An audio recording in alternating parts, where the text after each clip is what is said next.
Yes. Good evening, everyone.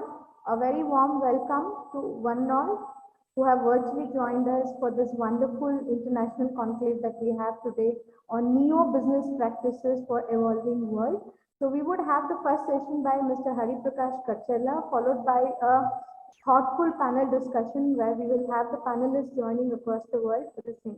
Now, may I request Pratima Eduri, student of first year PGDM, to take it ahead and please introduce and welcome, introduce Hari sir and welcome the virtual gathering. Over to you, Pratima. Thank you, ma'am. Education is the passport to the future, for tomorrow belongs to those who prepare for it today. Greetings to each one of you present here. I am Pratima Eduri. I'm highly honored and feel privileged to have been allowed to address everyone on this very special occasion. We are here at this online event to come and share our knowledge and learn from experts in the industry. On behalf of GIBS Business School, I welcome all the dignitaries present here at the International Conclave. Moving forward, let me introduce our esteemed speaker of the day, Mr. Prakash Karsharla, an independent consultant and a management faculty. Prakash Karsharla Garu is a professional with over 35 years of managerial and leadership experience in sales, marketing, sports marketing, HR and logistics with top brands like MRF, Ceat, Gillette, Tata Motors, Valvoline Chemicals, etc. A keynote speaker, faculty in top BSchool schools of India and the US, he delivers talks for large group on team building, inclusion and diversity and choice of work.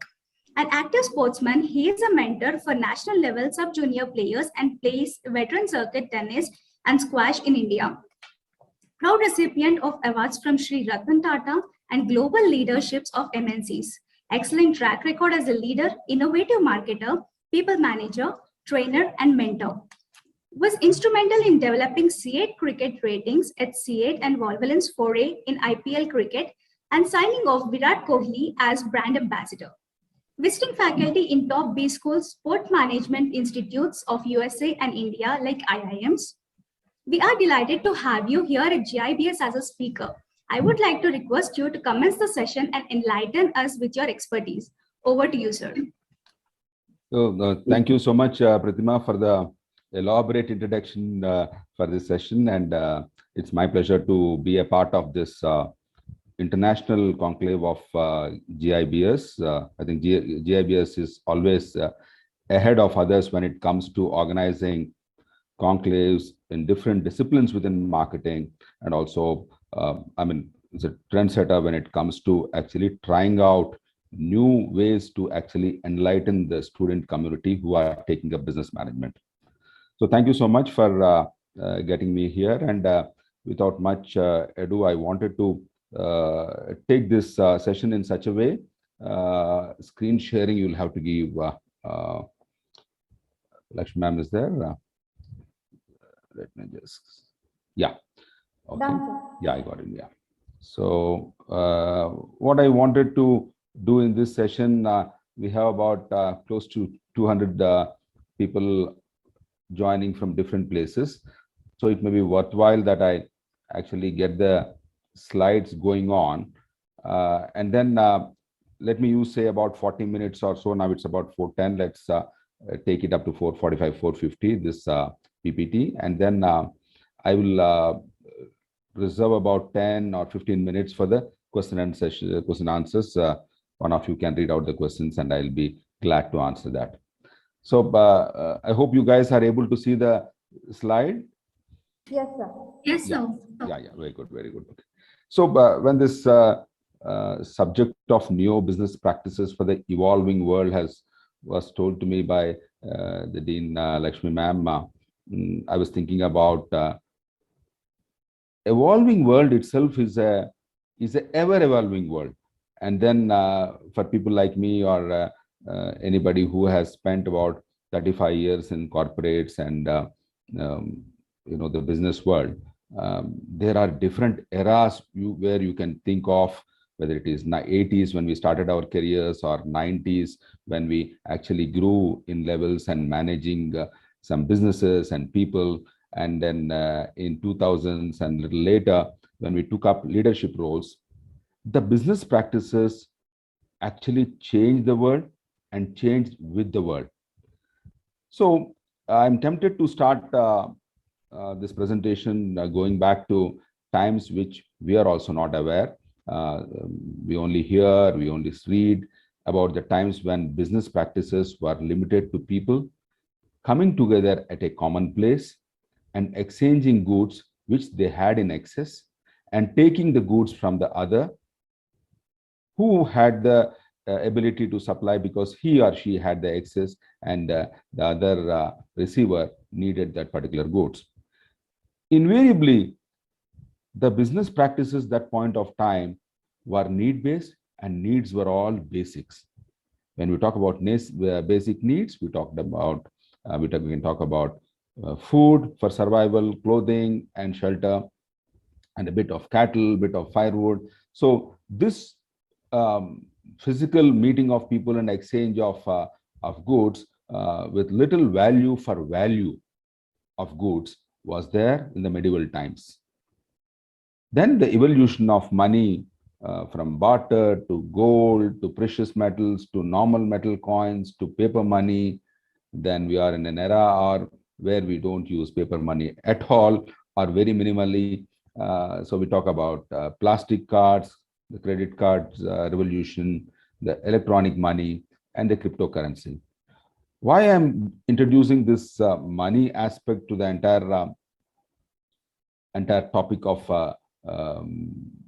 Neo Business Practices is actually the money is what the medium has become an important what you call player when it comes to deciding what should be the business practice, because the medium, if you have more, you have the better purchasing power and the better status in the society.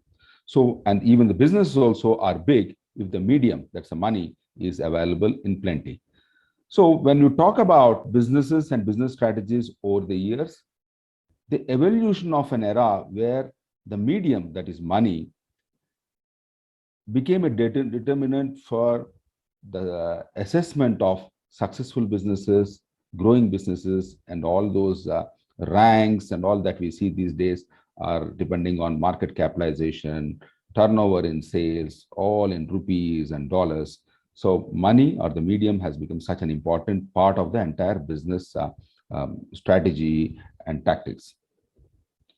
Okay, we are still at the medieval times to modern times. How did we all move? I'm going back to 13th century where the European and Persian markets were the flourishing markets that point of time, whether it is Germany or Iran, the erstwhile Persia. Those were the areas where food, dry fruits, all fruits and all were available in plenty, and businessmen used to meet at markets and then used to carry on shiploads and then reach the destinations where the requirements were seen. So basically the 13th, 14th, 15th centuries saw evolution of transportation, shipping as an industry which determined the strengths of organizations, and the strategies revolved around how you can actually reach your produce to the mass, that is the consuming public. And you all of us know the story of India's the British rule and the corporate called East India Company, which came into India and later on, of course, ruled India. So the company, East India Company, also had a tremendous trade, what we call muscle, and it exercised the strength over the eastern part of the globe, India and the other southeastern countries. So that was all around 17th, 18th, 19th century. And then we moved to the 20th century. And when 20th century came, in the later half of 20th century saw one of the great evolution called computer, mainframe, big computers, and later on it moved to laptops. And then today we are talking about companies actually looking at various applications to reach customers, and applications have become what you call the heartbeat for organizations. As we moved into 21st century, organizations are getting more than what they can offer as goods and services. They want to see themselves as, they want to see the public to see them as responsible companies.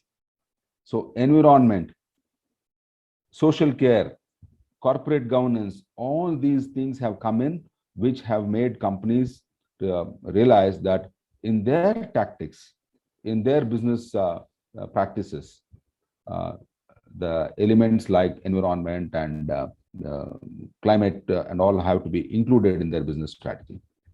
So if you look at the last 5 centuries, the way the business strategies and the business practices has moved along with evolution of mankind and development of technology, it's something magnificent. And then the rate of change as we see these days is much more, and the rate at which things are changing is exceedingly fast. So let me again come back to one small part of the history, which is 2000 onwards. When you look at 2000 onwards, all of us realize that the business tactics and the business strategies actually looked at globe as a market. So the big 5 changes I thought and put here on this particular slide are these. The global business is inclusive because every business is thinking about including everybody, every nationality, every human being, and no racism. All these aspects of good inclusion is what global business houses are looking at. But there is also another side to this entire inclusion, which is the opposite of inclusion, is nationalism. Countries are looking at Make in India. Countries are looking at anti-dumping duties. People are talking about import duties, which will prevent foreign goods to be successful in US. While you have on one hand organizations like European Union, which is working towards several countries working towards business development of that particular area, you are also seeing this marginalization within the countries, and then promoting the local products, which is a sort of a dichotomy. You have another big change which I see and record is intrusion of information, communication and technology, what we call it as ICT. That has become a part and parcel of businesses and lives. And the third big change post 2000 is the tendency or the trend of consumption before earning. Most of us buy homes without even having the money in our banks, without even having the wealth to buy. What do we do? We take home loans, and so we buy things before we earn. We pay it over the next 20 years of our earning life. We use credit cards to buy things when we don't have bank balance or money in our pocket. How do we do it? Because we know that next month I'll get money and I'll pay out of my next month's salary. So credit cards, home loans, vehicle loans, all these have actually triggered a tendency of consumers to consume before they earn. That's a big change in the last 20 years. Screens win eyeballs over physical world. One of the biggest not so great change that has happened in the last few years has been people like to put their eyes before screens rather than actually seeing eye to eye with people and relationships. So if you see a small kid of 10, 12 years also, he would rather spend time more with his iPhone rather than his friends next door. But that's the development we can't help. Concern for earth is coming. Concern for ethics is actually developing, and concern for everyone also is there at the back of the mind of each and every society when we look at it in a broader perspective. So when you get into the topic, we always agree on one fact, that businesses actually define the world and world's order. I want to get to 2 great individuals who actually are considered to be sort of a crystal ball gazers when it comes to what is going to happen in the next 1 year, 2 years, 5 years, 10 years.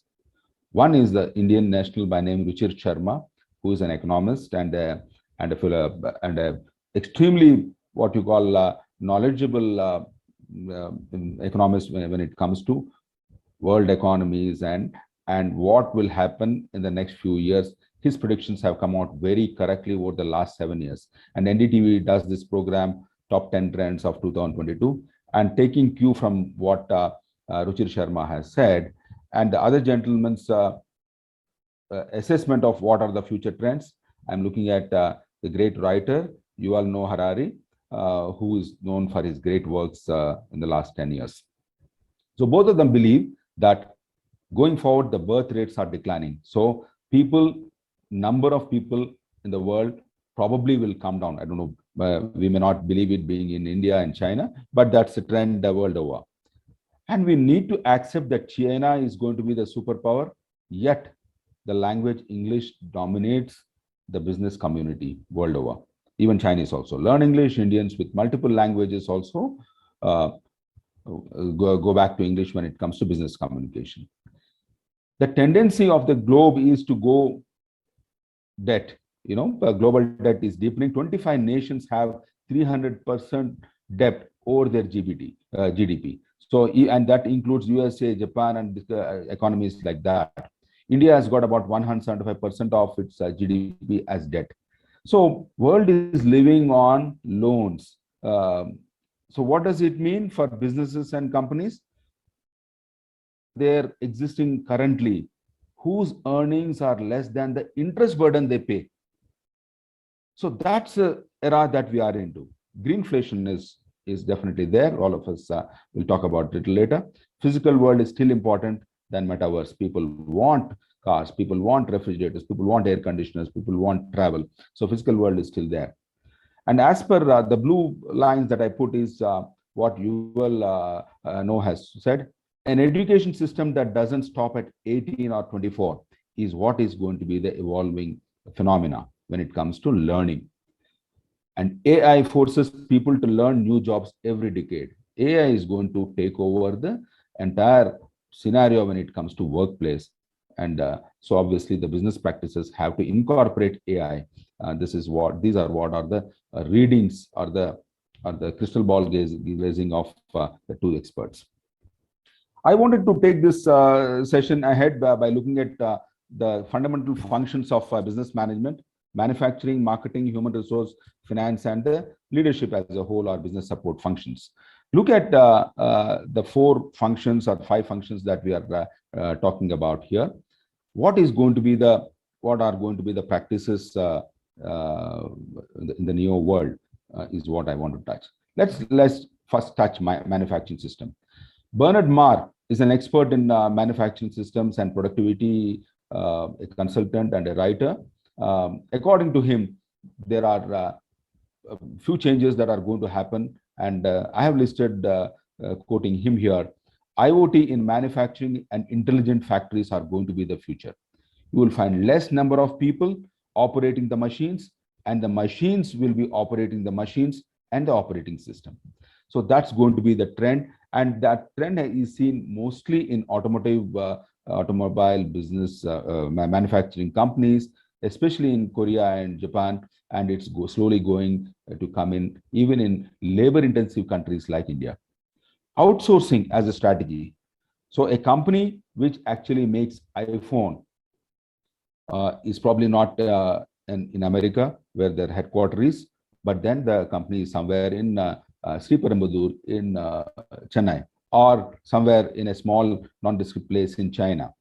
So what are these manufacturing companies doing? They resort to suppliers where labor and technology and knowledge is available. So outsourcing as a strategy is going to stay, and it's going to grow in big numbers. What does outsourcing bring to the corporates on the table? It brings product range. A lot of brand proliferation is going to be there, and ease when it comes to supplying products to the consuming public. So the supply chain is eased by presence of so many manufacturing units, and there are models to actually nicely see to it that there is no hiccup anywhere when it comes to supplying manufactured products to consuming public. 3D printing is a technology which is going to what you call revolutionize the entire production process when it comes to manufacturing as a function.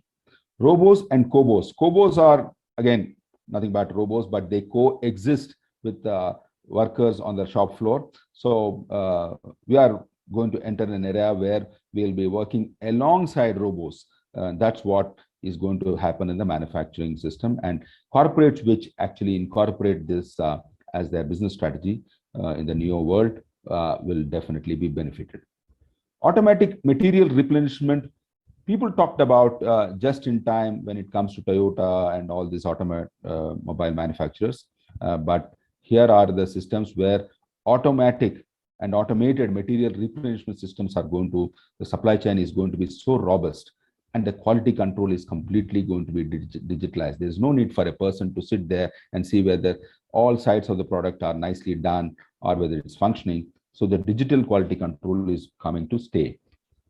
Green factories and safety philosophy, these two are going to be the buzzwords when it comes to leaderships, talking about their own manufacturing processes and their processes. So production is subject to recycling, refurbishment, remanufacturing, procedures to decrease waste. All these are going to be the areas where business leaders are going to look at when it comes to strategies in the Neo world. Let's move to, I just wanted to show you a small commercial of a. So, what did the doctor say? Both Adi and Ahana need plenty of vitamin D. And where do we get vitamin D from? From the sun! Exactly. Hello MG. I'm listening. Khol ja sim sim.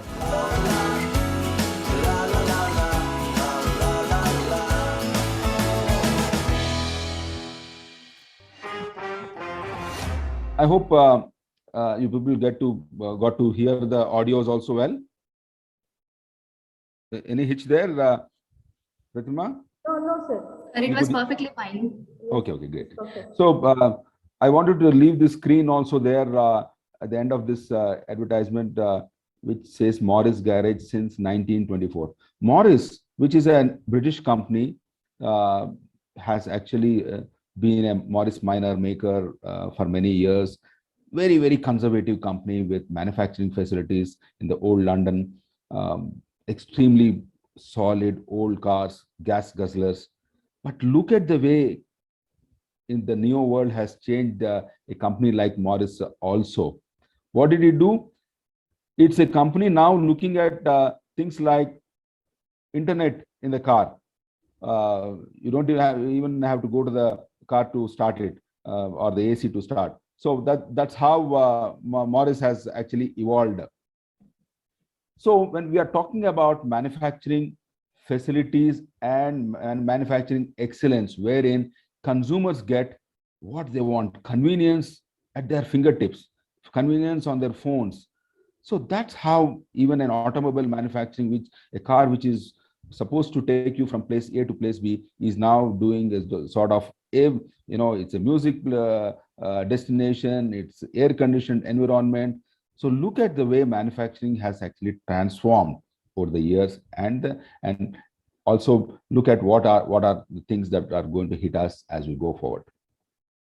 Okay, let's move to the second basic managerial discipline. That's after manufacturing, it's marketing. I always believe that these are the two fundamental functions, and finance, HR are supporting functions, which are extremely important for these two functions to survive. So the equation doesn't change, but if you look at the marketing domain, I wanted to explain what are going to be the Neo business practices in the marketing ecosystem.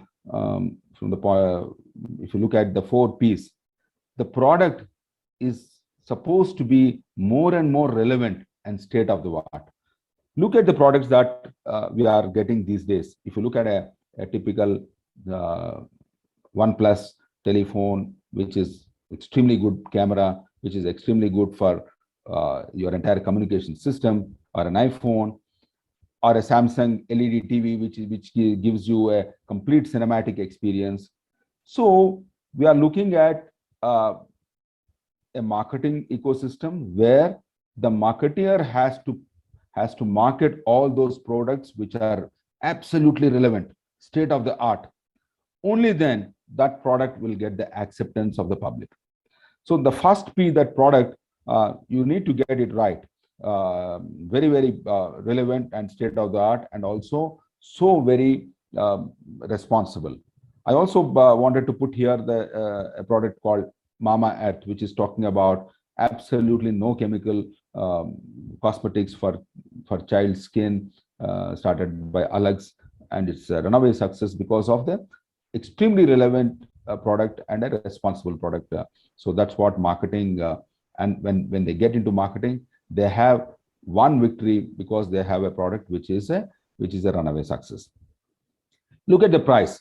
And when it comes to price, people don't even bother these days about the price, because value is beating the cost. Value is what is relevant to people, because even a person who is not earning, a boy studying 10th class also doesn't even bother about the price of the phone he wants. He'll say, Daddy, let me buy iPhone, because the value of iPhone is much more than a low-cost phone, which will not probably stay for 6 months and it's not functionally useful. So price has actually lost its relevance.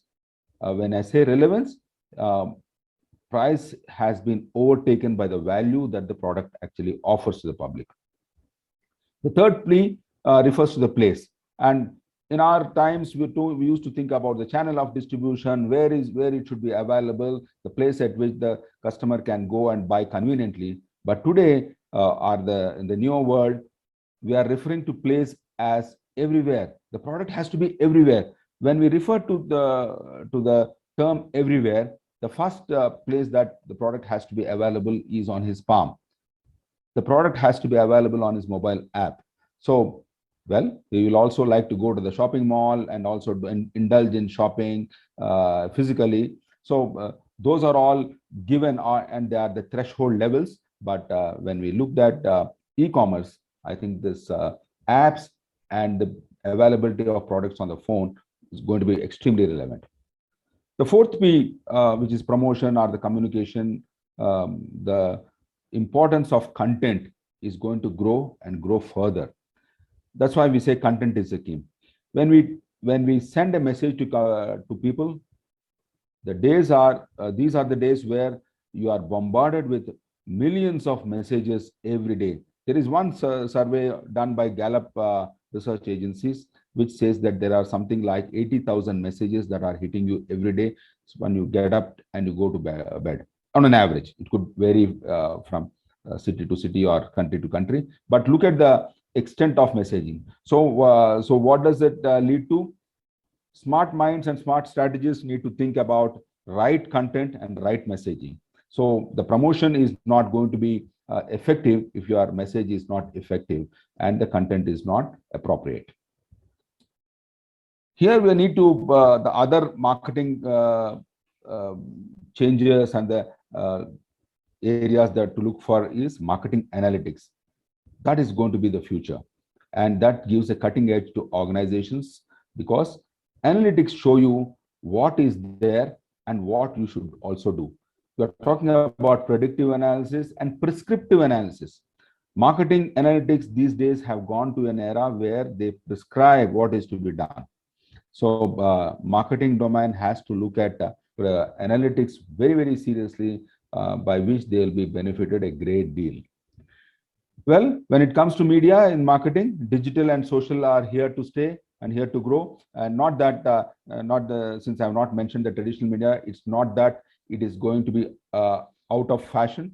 It is definitely going to be there. Sorry, it's definitely going to be there. And then it's also growing in size, though not in percentage. The last but not the least, I wanted to touch in marketing, being a marketing what we call practitioner for decades, is responsible marketing communication is something that organizations need to consider very, very seriously. I want to show you show these two what we call pictures here. One, a billboard of McDonald's, which for years had red as its color, is now talking about green is the new red. And then a company like Nike, which always used to say, just do it.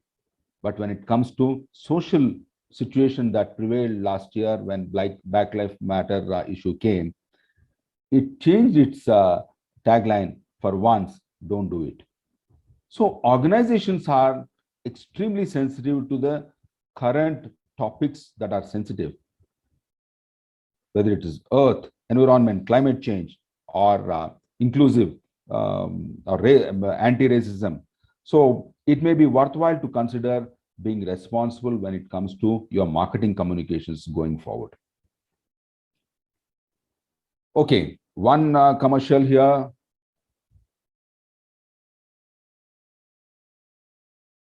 Again, talking about responsible.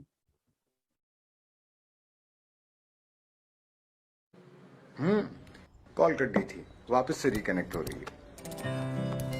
दोबारा से document touch हुआ। जब से इतना वक्त घर पर साथ गुजारा तब एहसास हुआ तुम तो कब से वर्क फ्रॉम होम कर रही हो। खाने से लेके सारा की पढ़ाई तक हमारे घर को चलाने के लिए तुम अकेले ही सब करती रही। मैं प्रॉमिस करता हूं तुम्हारा हाथ बटाऊंगा। तुम्हारी तरह मजे का खाना तो नहीं पका सकता, पर छोटे कामों से स्टार्ट तो कर सकता हूं। वर्क फ्रॉम होम खत्म भी हो जाए, मैं वर्क फॉर होम कभी नहीं रोकूंगा। हमेशा तुम्हारा लोड शेयर करूंगा। Okay, this is a extremely responsible marketing communication from a responsible company, Procter & Gamble. The campaign Share the Load, especially in societies like India, where women who are also joining the workforce in big numbers need that relief. And then a smart company like Procter & Gamble has realized and used their marketing communication through Ariel, their brand, that you need to make men also share the load at work. And they also use the situation of work from home and nicely hashtagged it for work for home also. So this is what is going to be the smart way going forward. Organizations understanding that this is probably the social requirement, and then being a party to the entire revolution of helping women at work, at home, is something that brand Ariel has done extremely well. And I think it's a sort of a lesson for marketeers that it pays to be sensible to these sort of topics that keep coming. Yes, the next function is human resource, always very important in business. You talk about several trends that are emerging, especially after the COVID. Remote work model has come in and it's come to stay. Maybe even if it changes also, it's going to be a sort of a hybrid model where there'll be a large number of workforce who are going to operate from homes. Then you also have a situation where online training and upskilling is going to be the order of the day. So you need to find ways where employees need not come to a training room, but they need to sit before a computer and then learn all the new skills that are required for their job enhancement. Organizations are also realizing the importance of employee well-being and their mental health. Especially after this COVID, there are several instances, several organizations have realized that employees have got into depressions and they had mental health issues. So organizations are sensitive towards that. And then the HR and the HR leaders are working towards helping all those who need help. The next trend that is going to hit the HR community is going to be the cloud-based HR systems. While the employee data to salary processing to employee welfare schemes, all are going to be on cloud, and employee will have opportunity to use their computers, their telephones, and then access to whatever service or HR support that he needs to have. People analytics are going in a very, very big way, and business analytics companies are specializing in people analytics to find out right talent that is required for the jobs that are there and the future jobs that are going to emerge. Artificial intelligence in HR, yes, it is also come in, but not probably taken shape like it has taken in manufacturing and other business functions. But look at a situation where maybe in 2025 or 2030, AI is going to be big in HR. The other critical areas I wanted to touch upon is when World Economic Forum and the big consultancy, the HR specialist Mercer, issued a new paper, Pathways to Social Justice, a revitalized vision for diversity, equity, inclusion. The subject of DEI, diversity, equity, and inclusion, is big now, and it's fashion for leaders to talk about it. And there are, of course, several organizations which actually believe in spirit and principle. What do they preach and practice? Keeping human touch alive. Diversity is need, but inclusion is critical. I wanted to have a close look at the picture down. When we talk about diversity, we talk about women in leadership positions, breaking of glass ceilings, several board members, percentage in the board of directors. All that is good on paper. But the bigger thing that you have, of course, you have people in India who are extremely great women leaders to talk about. Indira Nui, who is, of course, more an American than Indian. But then in India, we have great leaders in banking industry who are women. But the bigger picture I wanted to touch upon you here is, while diversity is practiced, which is there, people are there as individual units. Inclusion, where the jigsaw puzzle has to be nicely solved. People have to come together. And there should be that cooperation and collaboration which the inclusion only can give. So HR function going forward, and the new trends that are going to emerge, and the practices that are going to help the Neo business world is going to be more of inclusion, diversity, and then getting best out of people by making their lives easy. Let's move to the next function, finance. Finance is another area which is extremely important in business. And then at the end of it, as I started this presentation, when it comes to success of organization, your financial health only talks how healthy, how strong, or how big you are. So finance function also is going through the transformations, and technology has not left it far behind. You have softwares like tallies, and you have softwares like Adobe's, and all these software companies giving extremely great support to finance managers in actually making business data, managing money, managing banking transactions. But more importantly, these are the days where digital transformation has actually hit organizations. So organizations which are digitally savvy, making customers pay comfortably through digital way, and then having extremely transparent accounting, those are the companies that are going to survive and succeed. Fintech is here to stay. The other areas which organizations need to really consider in their financial business practices in the new world, or maintaining and managing accounting standards, all those accounting standards, what we call AS1 to AS6 to AS, all those fraud management tools, and belief in corporate governance and transparency. Commercial banks also, which were in the past very, very cold to business community and business individuals, have become extremely friendly. And it's not just the organizations and commercial banks which have become friends. Commercial banks, which is another side of finance and money in our own life, have also become new friends. Look at the way banking has actually moved. I wanted to show a commercial of a new bank, not so big, but then look at the way they have transformed and transforming the banking experience for individuals and businesses. Okay. कि जिस branch में account खोलो उससे जिंदगी भर के लिए चिपक जाओ। किसी दूसरे ब्रांच में जाओ तो देते हैं आधी सर्विसेज, ऊपर से एक्स्ट्रा चार्जेस। ऐसा क्यों? आप कस्टमर बैंक के हो कि सिर्फ एक ब्रांच के? एयू बैंक आइए, हमारी हर एक ब्रांच में मिलेगी आपको सारी services with no extra charges. AU bank, बदलाव बदलाव हमसे means banks which used to be sitting on a high note now have become badlav humse. They are changing. So the change has hit the entire financial sector, including the banking system in the entire world also. Very, very customer friendly and extremely tech savvy also.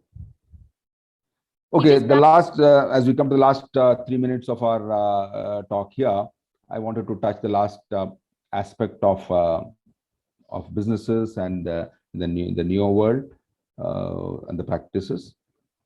There is, after all these managerial functions adapt and change to the neo world, there is a need for support teams and the leaderships also to take a stance and move with times.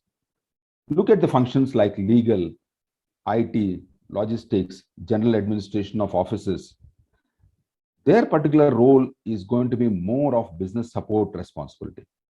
Previous years, we had a situation where the legal department used to be extremely tight.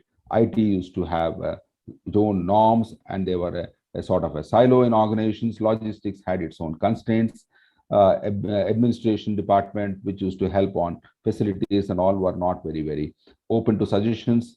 But the days have changed where all the support functions have become extremely supportive to the business as such. That's going to be the order of the day, and organizations which adapt to this new culture and new value system will be extremely benefited by this particular approach. I'm talking about leaderships also. When we talk about leaders, we look at people like Sri Ratan Tata or Satya Nadella or Ajim Premji's or Hindustan Lever's the current CEO, Mr. Sanjeev Mehta. They believe in walking the talk. What is walking talk? In fact, most of the leaders give the board of directors speech wherein all the good things that they had to do, they ought to do, are spoken but are not practiced. But in this era, we are seeing a set of new generation leaders. We're not talking about Ratan Tata ji also, they're all old generation, but yet leaders with new thought where they're absolutely hands-on and they walk the talk and they believe in right values for the organization and right values for employees, right values for the society. They carry personal brand value. It is essential that organizations look at leaders who have great personal brand value and respected by all stakeholders. When I say stakeholders, I talk about customers, I talk about the investors, I talk about government and society. Everybody needs to respect the leader of the organization. It makes sense for organizations to have leadership which is respected and leadership that have great personal brand value. Leaderships that believe in code of conduct and ethics. And finally, not the least, the leadership that has conviction, courage for the corporate values it stands. And it doesn't stay there. They have the conviction to express boldly in the media, in their own managerial communication. I want to close this with one more commercial of Hindustan Lever's Surf Excel. Extremely controversial in these testing times when religious intolerance is actually seen in some parts. It is extremely courageous on the part of a brand like Surf Excel to talk about this. Rang Laye Sang.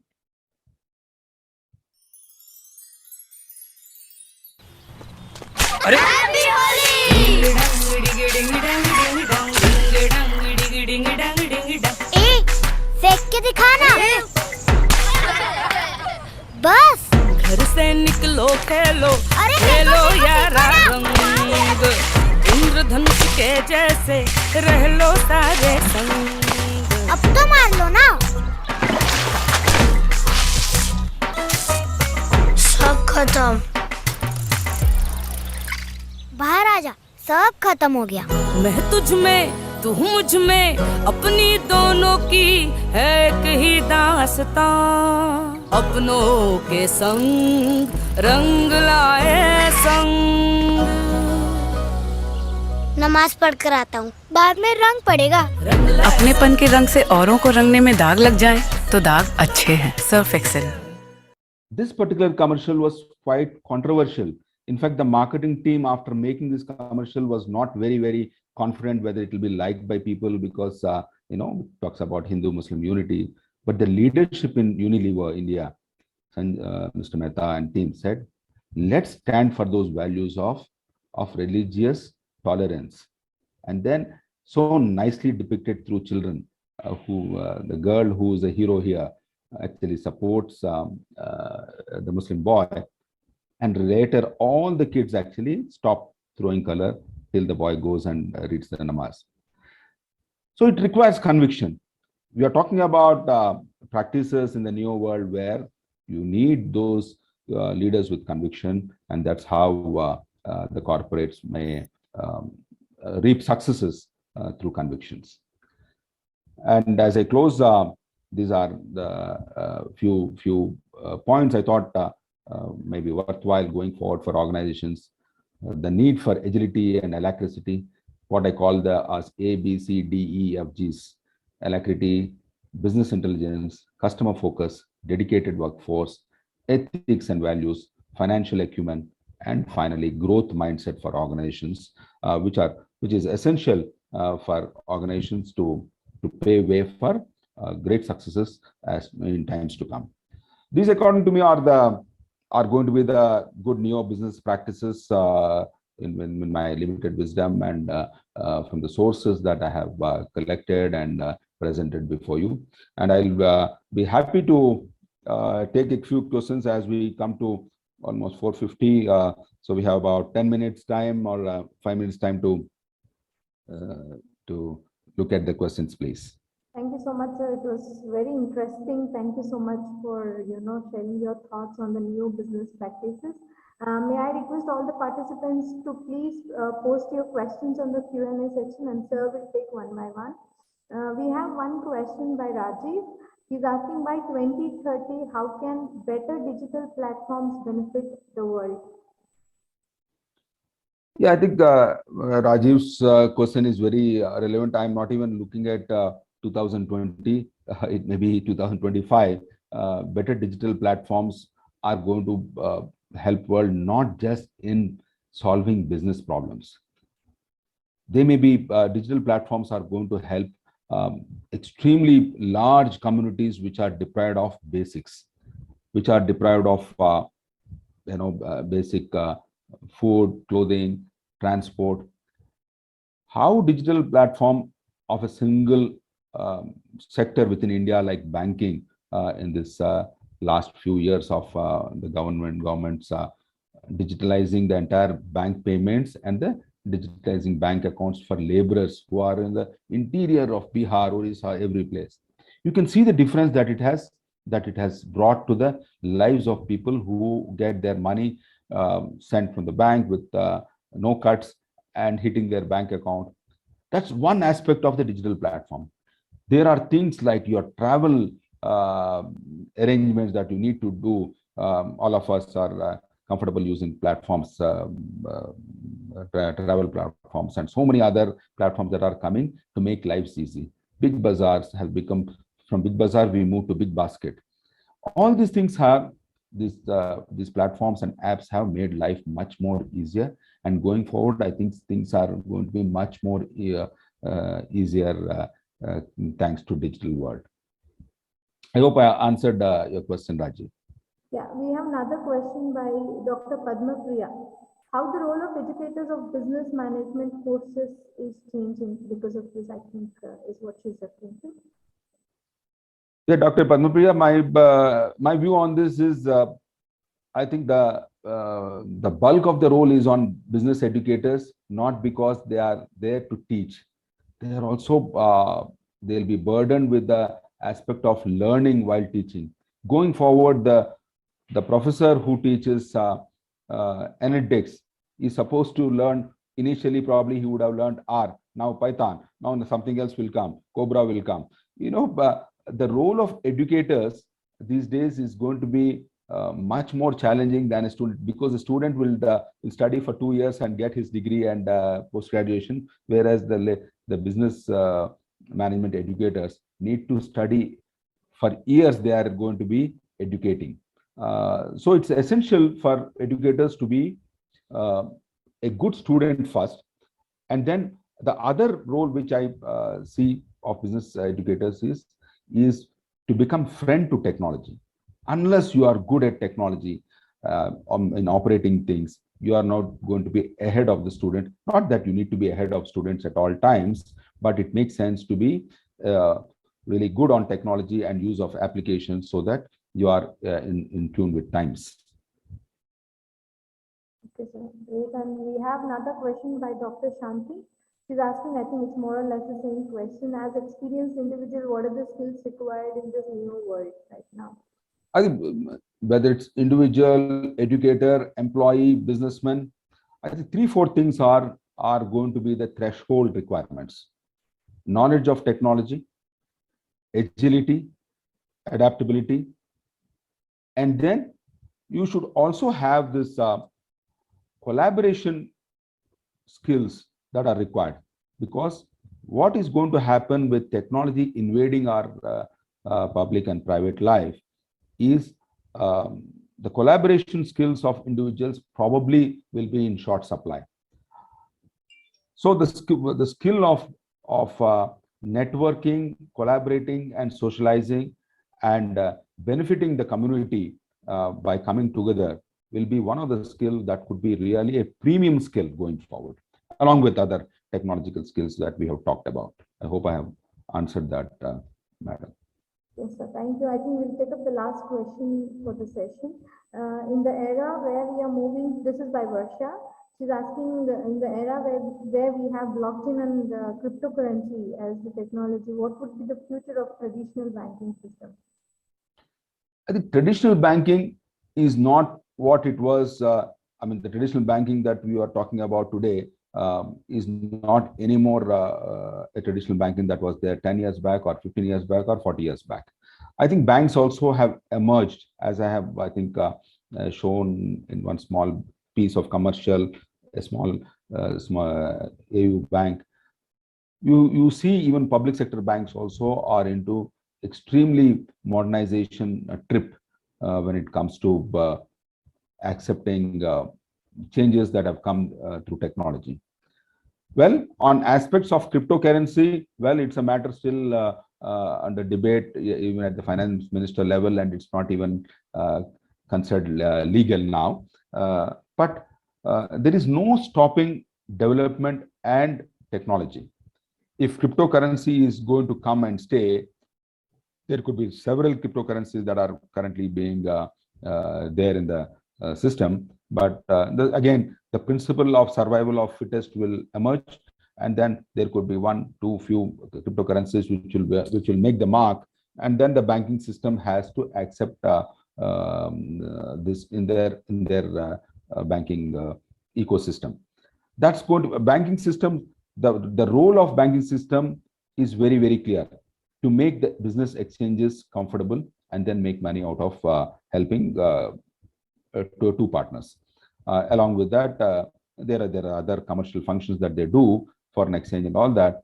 But if they stick to their core of being a service industry and helping business community, business ecosystem, I think they'll adopt whatever is required for their survival and growth. Okay, sir. Thank you so much. I think we do have a couple of more questions, because since time is a constraint, we will close the session right now. Thank you so much for that thought-provoking session, sir. I personally enjoyed the session. Thank you so much for throwing the light on the Neo Business Practices which are evolving right now for the better tomorrow and better business. I request all the participants to please stay with us. Let's move on to the next session, that is the panel discussion. May I request Pratima to please take us through the next session. Please, if you can welcome and introduce the panelists for the day. First of all, I would like to thank Mr. Hariprakash Karcharla. Thank you so much, sir. That was a brief and elaborate session. We thank you wholeheartedly for your time and your knowledge on the subject. Now, let us proceed. We shall now proceed towards the panel discussion. Let me take this opportunity to introduce the experts of the industry as our speakers for the panel discussion today.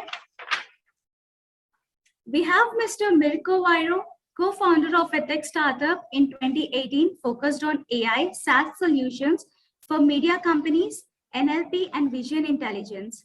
He is also a guest lecturer at Bocconi University on artificial intelligence, who has over 7 years of experience in leading management consulting firms such as Deloitte. He previously worked as a sales analyst at Microsoft. He has done MSc and BSc in management at Bocconi University. Welcome to you, Mr. Vairo. Thank you. We today have Dr. Francisca Di Virgilio with us. She is an associate professor of organization theory and human resource management in the Department of Economics at the University of Molise, Italy. She is a rector delegate for placement and technology transfer activities.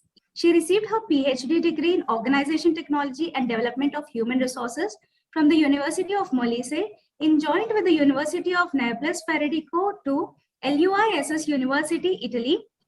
She was visiting scholar at the Research Center of Industrial Relation and Organizational Behavior, IROB, Warwick Business School, Warwick, UK. She was visiting professor at Facultade de Ciencias Socias y de Comunicación, University of Vigo, Spain. She is a member of Academic Board PhD in Innovation and Management of Public Resources, University of Molise. She is a member of Association of Italian Organization Studies Academics.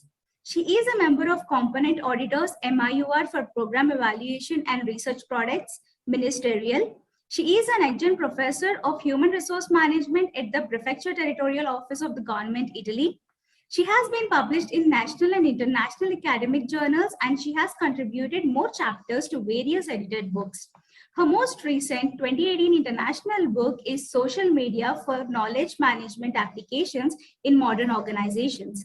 She is an honorary member of the editorial board IJBSD Journal Group, and she is a reviewer for many international journals.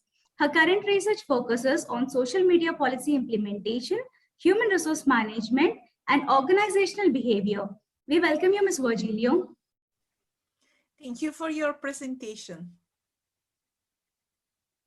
When everything seems to be going against you, remember the airplane takes off against the wind, not with it. Let me take this chance to introduce Mr. Aditya Samba Murthy. Mr. Aditya Samba Murthy is an entrepreneur with extensive experience in the latest platforms and technologies, particularly AI and blockchain. He graduated top of his class from the National University of Singapore in computer engineering.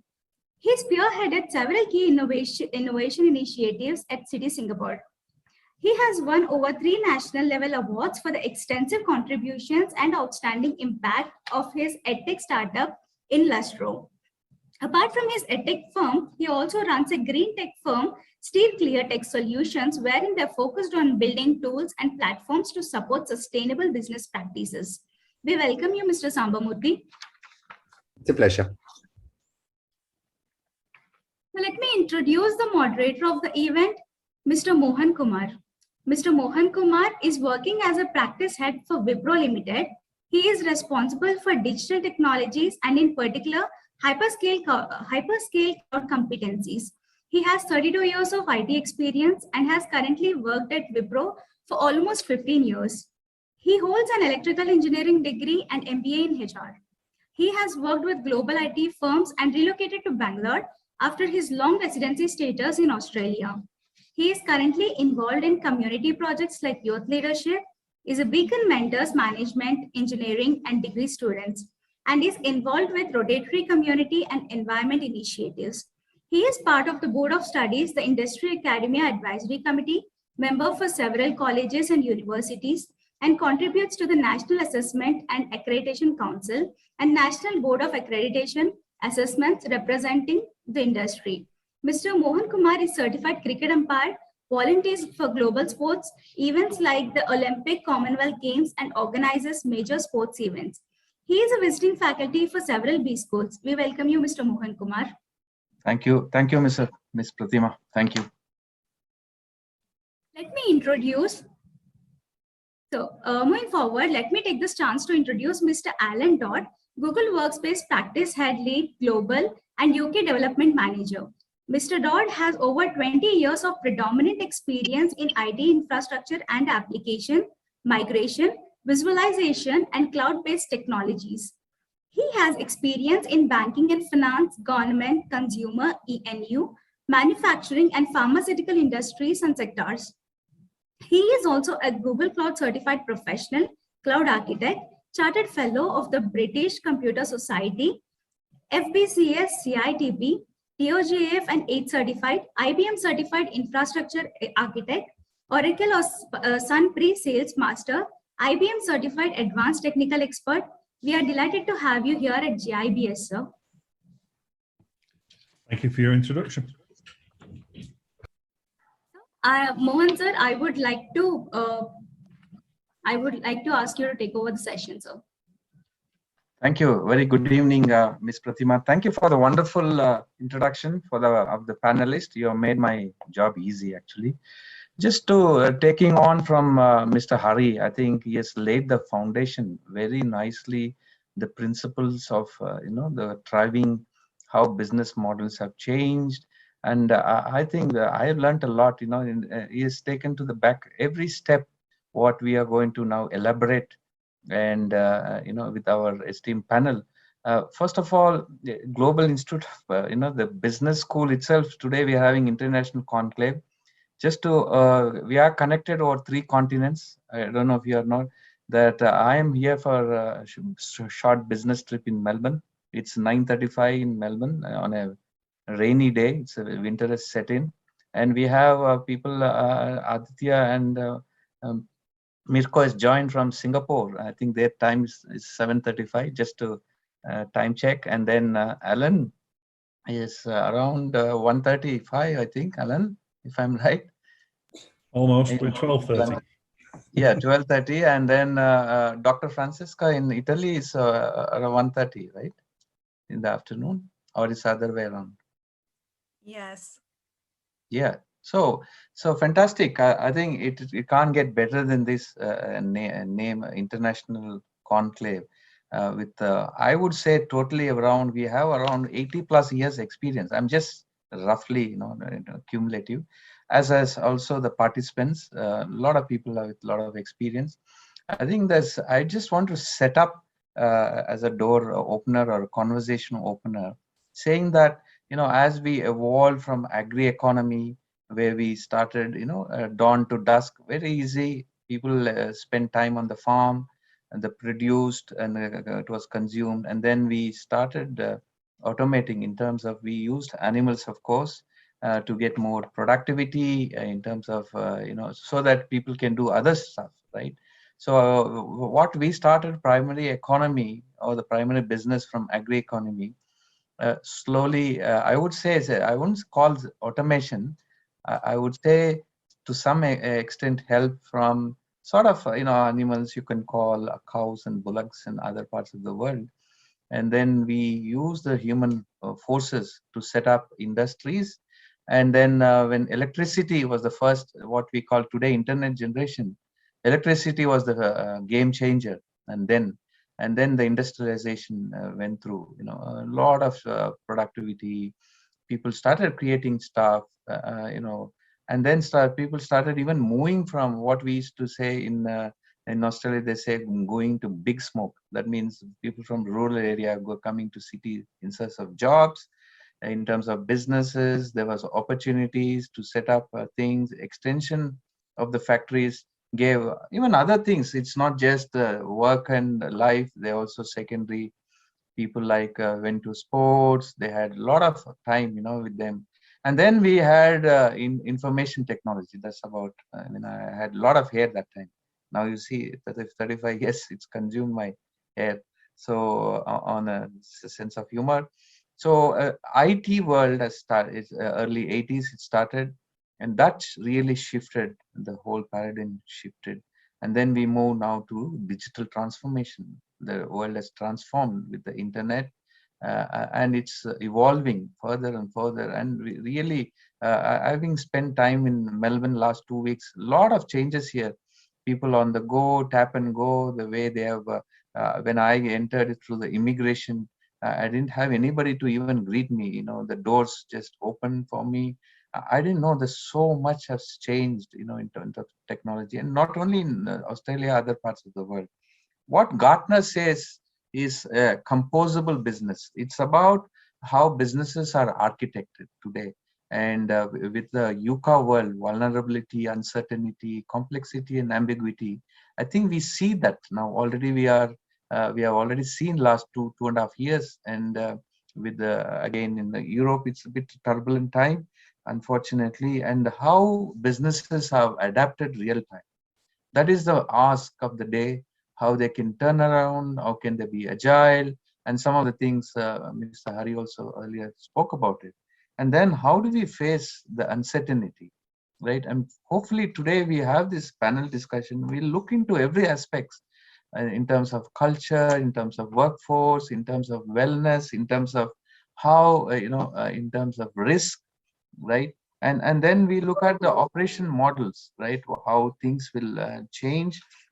And also, I just wanted to highlight some of the risk actually what World Economic Forums has given last year. I'm just not going to read everything, but the main risk is about infectious diseases, which we saw that really put a few steps back. What we call, it's not new normal, it's not normal anymore, right? We say an abnormal or a new normal situation, or we call it next normal, right? So that has really taken us with this coach scenario.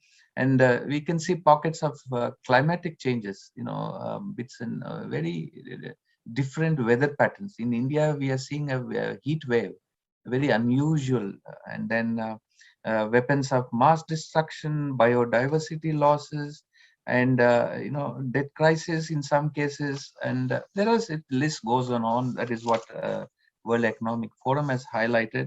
But the main thing, how the businesses will still thrive, what sort of modular businesses we will have. Like I said, composable businesses, and how adaptability, how can we orchestrate the entire business ecosystem. And how everybody is looking at, if you look at right from CEOs and CFOs, the bottom line, the overall business performances. And in last, it has been very volatile in some of the sectors, right? Of course, retail has been doing well, but there are other sectors like hospitality and travel. Of course, it's now rebound, but we saw a tremendous losses there. And how do we recoup? And just looking at few things, how entire thing we have to look at the ecosystem. How are we looking at the short term and to long term, right? How we are providing value to the customer, and then how today it's human workforce is not going to be human workforce, it's going to be human and machines, and that is how we are going to try. So with that, I'm going to open a few things. Let's start with Dr. Francisca, and I'm going to ask a few questions on leadership. Ma'am, how you have seen, or what about the fabric of leadership which has really changed to the last pandemic, or you can say last 2.5 years? Okay, I want for this first question to focus about the role of the work from home and the role of leader during pandemic periods. Companies are subject to constant change and must adapt in order to survive. The success of a company depends on how business and human resource management can respond to the change in work environment. due to this pandemic, the widespread use and in some cases massive expansion work from home become necessary. The expansion of work from home represents a change for employee companies with a challenge such as altered leadership models. Distance from colleagues, a more difficult communication and collaboration. So management, especially in human resource management, must therefore find ways to support employees facing change and certain situations while working from home and ensure the success of the company is not very easy as a post-pandemic period. Without an appropriate support for these challenges, employees are potentially affected by burnout, for example, or loss of meaning, and companies are threatened in their ability to survive. However, surprising few studies, for example, because I'm academics, analyze the importance of skill connected to the leadership. In this concept, to reply this first question, especially in time of crisis, as to which action human resource management must take to guarantee success when working from home. Guarantee flexibility or employee autonomy could be goal for human resource in this regard. It's even more crucial for human resource management to support the organization to deal with the change and achieve the resilience of employees to uncertainty by facilitating dynamic capability, which leaders to dynamically react to the change in a certain environment, not only during pandemic period. For example, in Europe in this period, the war have negative impact over the business environment. It also to work from home, for example, for more people, academics from Ukraine, is the real resolution. Is not connect only to pandemic period for my approach, for my perspective. Okay, thank you. Thank you, Dr. Francisca. I think you've given, because you have done a lot of ODs and HR interventions, and you have really understood. So just on that, Alan, for your day in a life, you meet the CXO community to your business discussions. What is your feel and about the leadership aspects, especially in this post-pandemic? You're muted, Alan. Sorry. Yeah. Being the Google Workspace guy, the buttons moved. So I think one of the things that's changed quite, maybe not so much for me, but for others, is I run a global team and we've been working remotely in these ways, working from anywhere for a long time. But all the people around me have been quite used to working with people very local. And I would say the fabric has changed because we are now working more and more in this asymmetrical world where, you know, Mohan, you know, you're on the other side of the world. We may exchange a conversation via text message over a period of days because our timelines don't align up. We may work on documents. We may collaborate in various different ways. But I think we have to be cognizant of this asymmetrical working, and it drives, I think, a way which I would describe as a very product way of thinking. I need to define what my product is, what my practice is, who my team are, and what their roles and responsibilities are to deliver against that overall product and drive business value. If we can build that in a way where we can all contribute in an asymmetrical way of working, the entire world can work together. And this is one of the things that is both, I think, a great opportunity, but also quite a challenging thing to execute well. Because, you know, one person sat in a room somewhere in the world is as isolated from the rest of the world. So it becomes quite a challenge to, I think, build that trust, that responsiveness, the things we had in the office when we could talk to the guy, you know, or girl sat next to us and say, "Hi, how are you?" Have that back and forth becomes slower and more difficult. But I think if we focus things in the right way and adapt to the new ways of working around this asymmetrical way of working, collaborating and shared code, documents, you name it, we can make it successful. And for me, that has accelerated over the last 2 years enormously, as all the people who have never worked that way are now learning this new way of working. And there's been huge, we've all made mistakes on the way, and we're learning from them. But I think it's an interesting world as we come together now without borders. Yes. Thanks, Alan. I think that's really, you've given us a little bit on remote and asymmetric and the connectivity, and then still people, we are all social animals. We still want that connectivity. So that's there are a few takeaways there. So moving to Mirko and Aditya, I will ask from Mirko first.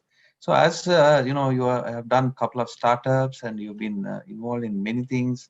So what are the priorities, in terms of how you are looking at growth, in terms of technology, in terms of, like Alan said, business value, and how your view, how you see the world, especially startups, today, that is the thing about, every thing about all these things. Yeah.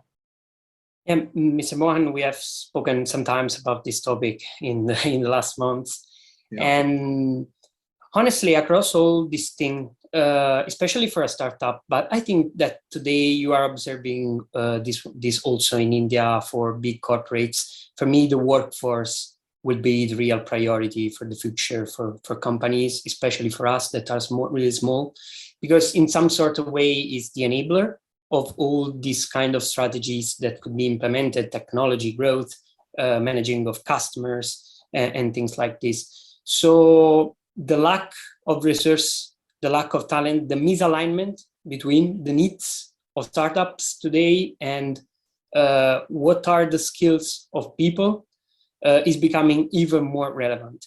During some researches that we have done in the last months, we have understood that today one of the biggest problems for small and big corporates is that they are losing 30% of their workforce every year.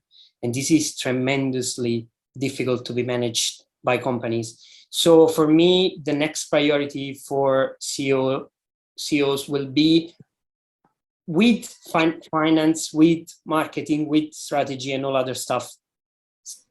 Workforce management, people should be the next line of strategy that should be included in their priorities, because this will be the main driver for implementing all the stuff across the company. And let me just 1 second more. For me, the other really important point that you have cited is sustainability. The time clock for the Earth has started and is going really fast. So for me, one thing that the leaders of tomorrow should understand is combining profitability with sustainability and try to create something sustainable that generates profit. And this is one of the biggest challenge for us in the future. Mm-hmm. So that means we have to be running ethical businesses today. And, yeah. Ethical in different way, especially for the environment sustainability. Okay, Aditya, I think you have especially met with so many things, aspirants. Not only you have nurtured startups, and so what are the priorities you see, especially when the next generation millennials are listening to us, and I'm sure they will take few cues from you. Sure. So, Mr. Mohan, I agree with Mirko in one thing, which is that I think employee engagement is really critical for organizations these days, accelerated more so by two things: the emergence of the Gen Z and making workforce hybrid these days. These two things have posed significant challenges for employers to really better cater to the development needs of the employees. So I think that's a core impetus for any firm, no matter what size it is in. It's no longer the prerogative of only larger firms to be focused on so-called typical HR activities. I think for startups as well, it's extremely important that they develop a healthy culture towards making their employees feel more involved. Adding on to that, I think Another thing which I consider is extremely essential is, as a CEO or the head of a startup, it's very important to be in tabs with how technology is transforming business, particularly with reference to blockchain and AI being the two major business model transformers. I mean, other technologies are sort of like an add-on or an assist, but when it becomes AI driven or blockchain driven, the very aspect of the business can be turned on its head. It can become completely decentralized, or a place where millions of workers used to be employed, it could probably be done with dozens of different algorithms. So I think these two things, as the head of the organization, it's always good to watch out for, because you never know when they catch up to you, and they never know, the leaders never know when their predominance is so high in the sector that their business becomes obsolete. So I think that's a major fear that many CXOs must have. It is a healthy fear to have, to be on the lookout for transformative technologies that can change the workspace.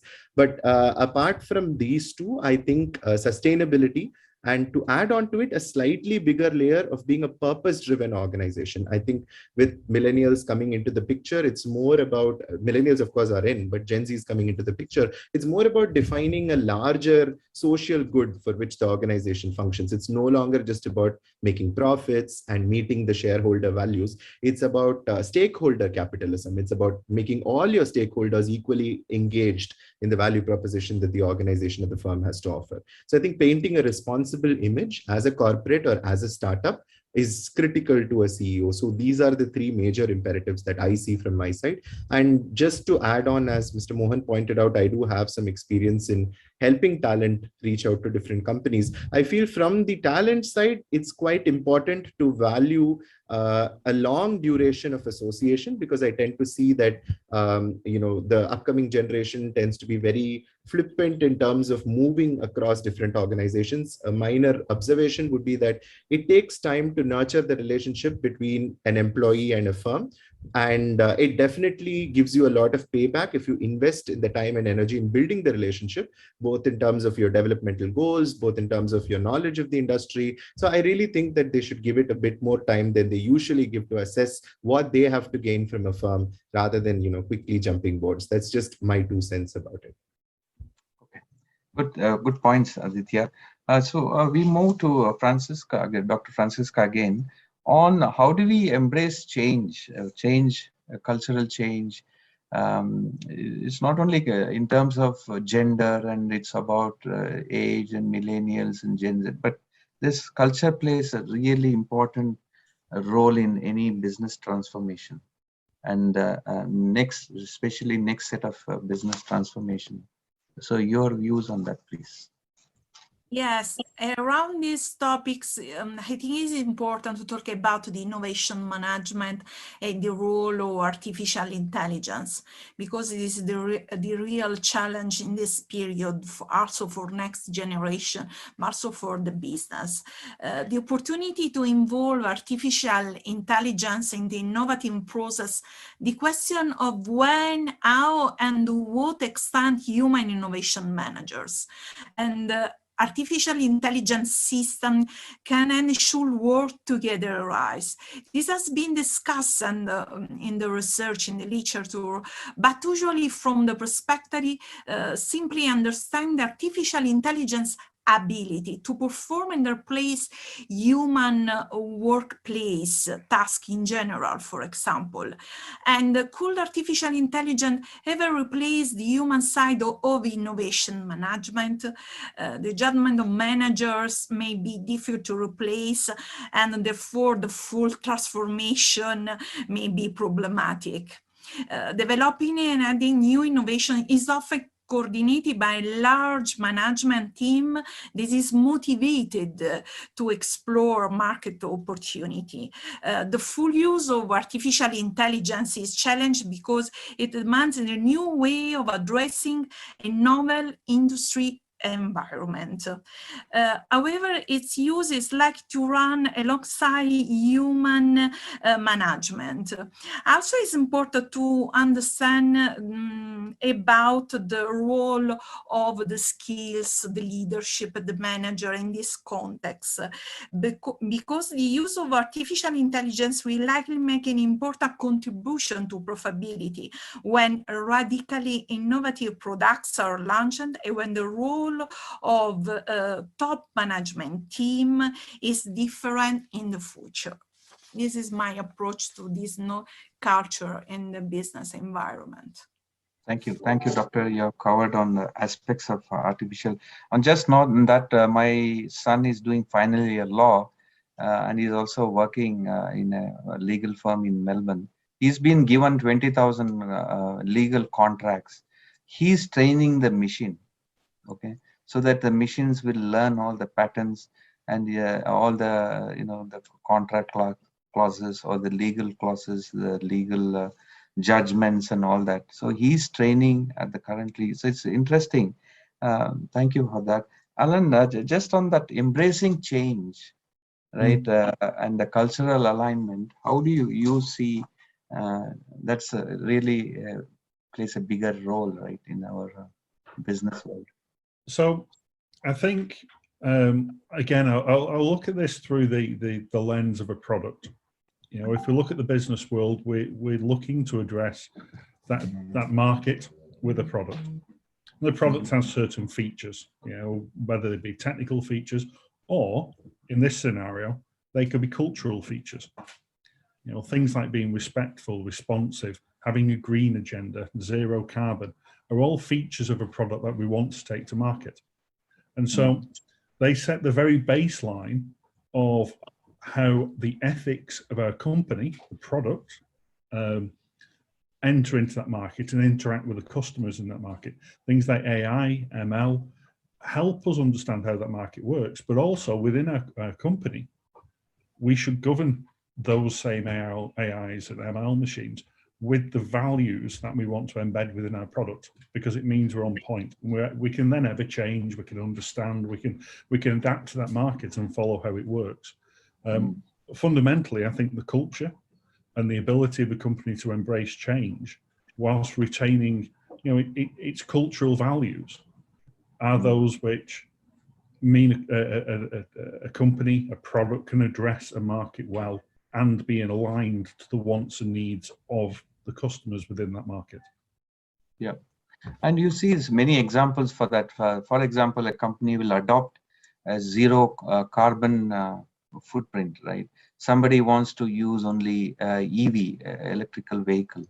I think those things are coming, and the sort of alternate to meet some of the people who would want option to have a different set of food thing. So I think, and also the other aspect is also multi-generational workforce coming in, and there will be some cultural divide, and of course, again, sanitizing them, sensitizing them, and ensuring that towards the end, companies, follow certain, like you said, habits, being responsible, respectful, like integrity and ethical values. So thank you for that, Alan. So just to, I just want to shift gears a little bit in terms of digital. Of course, digital has to be there in any conversation. That is the way forward.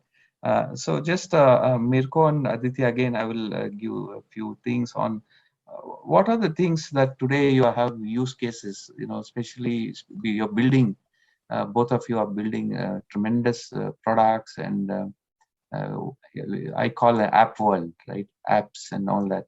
So what are the use cases you are now exploring and that will really benefit the next generation?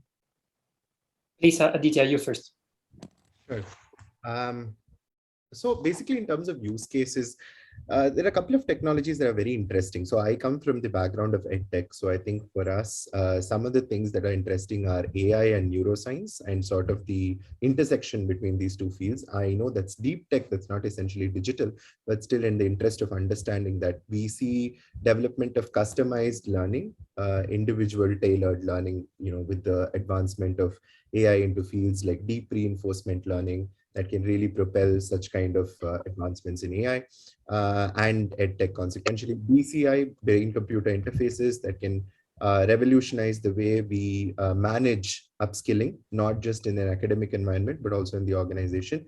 Blockchain, we see that as more of a business model disruptor than anything else. It could make the entire education industry and L&D industry peer-to-peer, because people are more engaged in peer-to-peer learning communities, and they believe that they want to take advantage of their peers who are equally knowledgeable about it. More so, particularly in corporates, I think they value more when people with the right expertise in not just theoretical knowledge, but also having worked in that particular department or the market, to be able to share their expertise with people who are upcoming in the department. So I think this kind of peer-to-peer learning can also be facilitated through blockchain. And I think overarching above all these things is the idea of making a platform or an experience very, very delectable and memorable. I think with education, sad to say, it inherently comes with the idea that it is quite tiresome, or it is a very big opportunity cost that they would rather spend enjoying somewhere else. But it's become such a core necessity. I think we need to redefine and transform the learning experience completely on its head. So in that way, I think gamification is another thing that we're very interested in trying to make sure that the experience is very relatable, since that it has percolated so much as Uber. I think it's time that education also takes a couple of notes from that. So that's my observation. But in terms of standard digital technologies, we always have disruption from IoT, disruption from AR/VR. I think that's one thing I forgot to mention. AR/VR can have a huge transformative impact with metaverse growing. I think getting education accessible to parts of not just India, but many different countries where the same set of facilities are not available, the same experiences cannot be created. I think metaverse opens up a huge opportunity for us. So that's about it for me.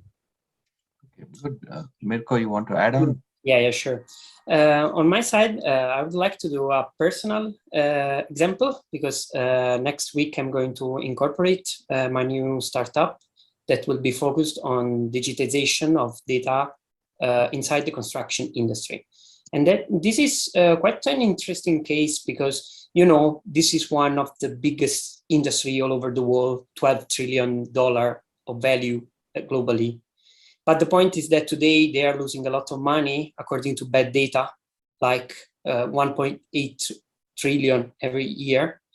So the point, billion, sorry. So the point here is that there are still a lot of big industries that have the opportunity to digitize and to go ahead and to improve their bottom lines according to new data. In our case, for example, just to be more concrete about what we are doing, today engineers, they go through manual PDF for searching information for their calculation, making hundreds of mistakes, so have a lot of rework to do and things like this. What we are trying to do is to deliver this data directly to them into a digital database that they can analyze, they can collect easily, and then also helping them through artificial intelligence to predict some information according to that. So this is something that will happen even more in industries like that. The most important point is digitalization doesn't mean just on the company side, but also on the employee side. So processes will change inside corporates thanks to the digitization. So this is quite important. So I think that the talents of the future should take into consideration this thing like a priority during their studies. So trying to be as digital native as possible in order to be included in these processes. Great, Mirko. I'm sure we will have to have another set of chat on your entrepreneurial journey and really, a lot of takeaway from your, transition to being an entrepreneur and especially multiple startups. So we will definitely come back to you and set up another set of sessions. Thank you so much. So just to, Alan, I know Google is the world today. Everything is Googling about, how does Google change the business? I mean, we are now dependent, whether they like it or not, we have to use Google Maps, whether we use Gmail, whether we payment. So what is transforming in Google's world? You are very close to Google world, so you can highlight to us, please. So the interesting thing is when I look at Google, if we look at their mission, their business statements, objectives, goals, effectively they are working to make the world's data accessible and useful to everyone. I don't think that's any different than the Mirko's just recent example. You know, he's doing exactly the same kind of thing with the digitization of data for the construction industry to make it useful. That I don't think changes. What is happening with Google's products is they're becoming more and more capable at dealing with unstructured, structured data. They have recently just announced a product called Big Lake, which is the big query of big queries. They have capabilities like BigQuery Omni, which allows you to query data across various cloud providers. Within things like Workspace, Google Drive makes your data available around the world. I can share my file to anybody on the planet, and we can all work on it together. All the technologies of Google are bringing data closer to the end user with data quality as well. That's what's changing. There's a huge amount of products underneath the hood there. There's a huge set of other things they're doing with it within the data centers. But fundamentally, that's the change. It's a continuing change to make data more useful. I expect at some point they'll be launching something into a metaverse and providing search and governance of smart contracts and NFTs. But I think that's the next. That's the Web3 goals of the world. Yeah, and they look pretty cool. So data is the new oil, right? Yeah, and I always wondered, they still make huge billions of money. I mean, the big companies, Facebook, Apple, and Googles of the world. So really, the way they take to the next level. So now I just wanted to bring Dr. Francisco in this. How can research, I know there's industry and academia, right? Sometimes we lean on academia to give that insight to research, and vice versa. We realize those research and we take it to the industry. How important is research? Because you have done a lot of, in your academic world, you see almost everything research world, right? How your view is about research, how importance of research actually? I think research, the transversal collaboration between firms is the basis in the past, in the present, also in the future.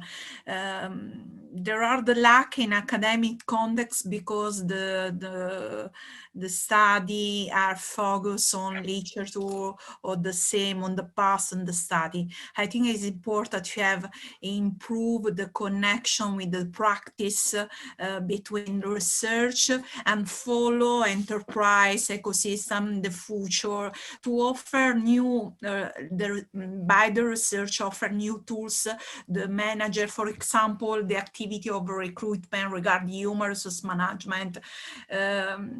In the same case, in the academic context, we study about the literature about human resource recruitment, but I think the manager need to know the tools to the best recruiting to analyze, for example, thanks to the methodology, the soft skills of human resource for the future. Because the future in the enterprise, in, for example, the startup, I listened about Mirko, the big, the small organization, the role of human resource, but it's necessary not only the practice, but also the research, the study about these topics. I think it's important to follow the evolution of the business, also to improve the connection between the research, lecture, worker and the manager, such as this.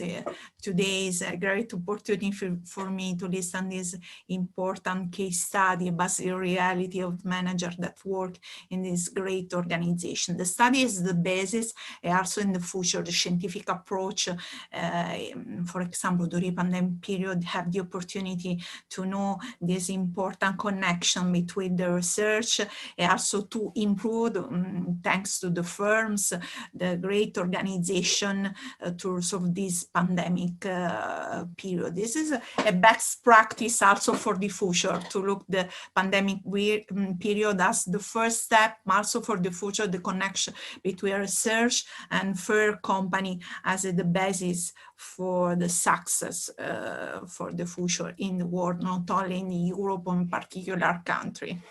This is my opinion about this. Sure, sure. Sorry, I think can I add one quick thing to Dr. Di Virgilio? And I completely agree with her. We are experiencing something really interesting in our new project. We are collaborating with an open source community of 30 people all around the world. And some of these guys are coming from universities, research university PhDs from everywhere, one also from Italy, Politecnico di Torino. So I see that this collaboration would be even more important, and also the models of collaboration. So maybe not only through just offices, but using open source community, for example, could be some way. So I completely agree with this point.